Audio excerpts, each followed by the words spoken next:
At 1400 on November 13th, 1944, a pale French afternoon hung low over the village of Achain.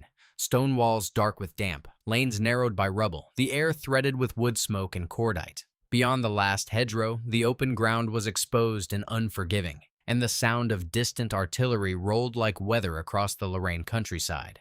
In the chill light, the village looked ordinary in silhouette. Roofs, barns, shuttered windows, yet it had been turned into a machine for killing, each doorway a firing point, each upper room a nest for automatic weapons. The war in Western Europe often wore this disguise, places built for living, converted into geometry for death.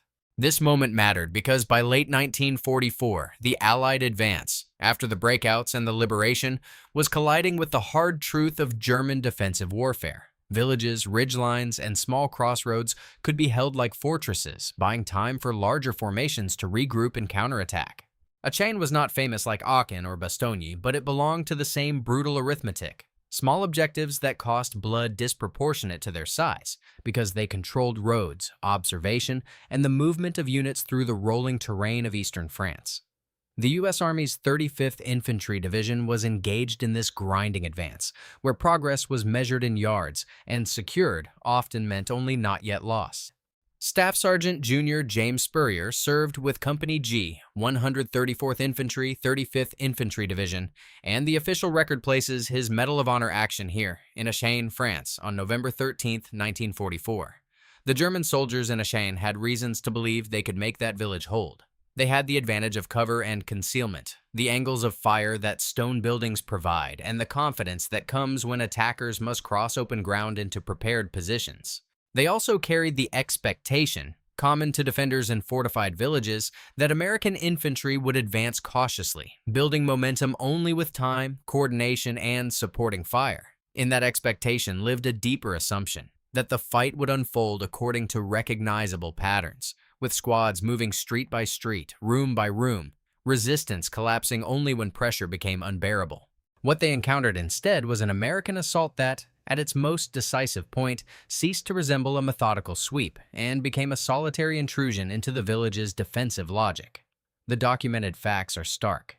At 2 p.m., Company G attacked Achain from the east. Spurrier, armed with a Browning automatic rifle, moved around the village and advanced alone, attacking from the west. He immediately killed 3 Germans. From that moment until dark, he continued a solitary attack under small arms and automatic weapon fire, using at different times his BAR and M1 rifle, American and German rocket launchers, a German automatic pistol, and hand grenades. The official citation credits him with killing an officer and 24 enlisted men and capturing 2 officers and 2 enlisted men. That list of weapons is more than inventory. It is evidence of battlefield improvisation, of a man turning the enemy's tools into his own momentum, refusing to stop long enough to be fixed in place and destroyed.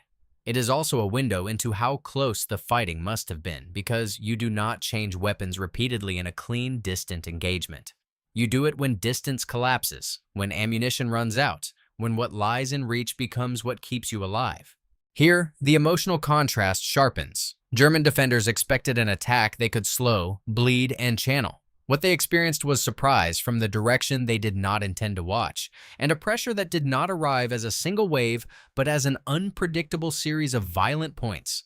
One man appearing where doctrine did not place him, striking where strong points assumed safety, refusing to be contained by the village's architecture. In such moments, morale does not break with a grand announcement. It erodes in fragments, when a room is cleared too quickly, when a firing point goes silent, when prisoners appear from a street that was supposed to be controlled.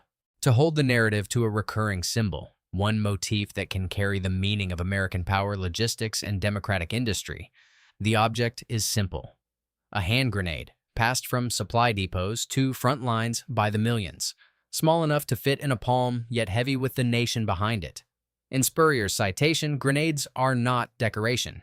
They are repeatedly present as part of the method by which he kept moving and kept reducing strong points. A grenade is a compact expression of American abundance, standardized metal and explosive filler, produced at scale, shipped across an ocean and then across a continent, carried by infantry because the United States could afford to equip individuals with the means to destroy positions that once required artillery. And in villages like Achain, grenades were democracy's brutal punctuation, an equalizer that did not care about rank, lineage, or ideology, only about whether a position could be forced open. The transformation within this story is not only tactical, it is psychological and ideological.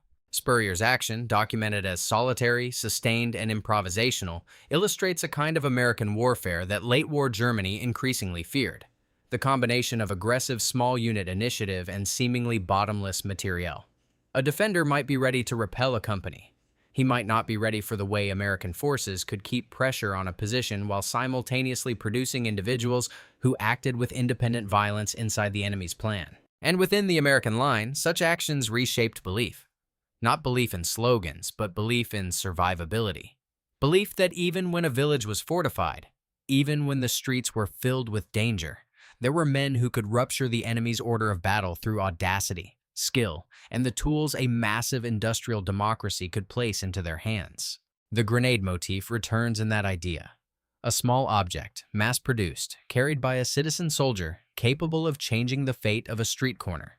When darkness came, the official record indicates the action had already carved its result. Spurrier's valor, the citation says, shed fresh honor on the U.S. Armed Forces. The phrasing is formal, but the implication is intimate. By nightfall, Achain's German defense had been shaken by a lone assault that refused to behave like a lone assault. And so, the epilogue settles not on triumph as spectacle, but on war as an accumulation of moments that never become household names. Achain is not printed on the popular map of World War II, yet it was part of the chain that tightened toward Germany's final collapse. The villages mattered because they controlled the arteries of movement. The arteries mattered because armies are sustained not only by courage, but by supply. And supply matters because a free society fighting far from home must prove again and again that it can endure the costs of its own choices. In the cold of eastern France, the grenade becomes the recurring echo, a small, blunt symbol of American industrial reach and the grim generosity of logistics, the ability to place decisive force into ordinary hands. It is an artifact of abundance, and in war, abundance becomes responsibility. It can be used for conquest, or it can be used to break systems built on domination. In Achain, it helped break a local stronghold in a larger machinery of tyranny. What remains finally is the larger truth that runs beneath the citation's numbers. Freedom is not only argued in parliaments or proclaimed in capitals. Sometimes it is carried into a village at 1400 on a gray day, in the hands of one soldier moving alone through gunfire, sustained by training, will, and a nation's capacity to keep him supplied. And when the last light fades, the village is quieter, not because the world has become peaceful, but because, for a moment, the machinery of oppression has been forced to yield to the stubborn, costly insistence that it can be beaten.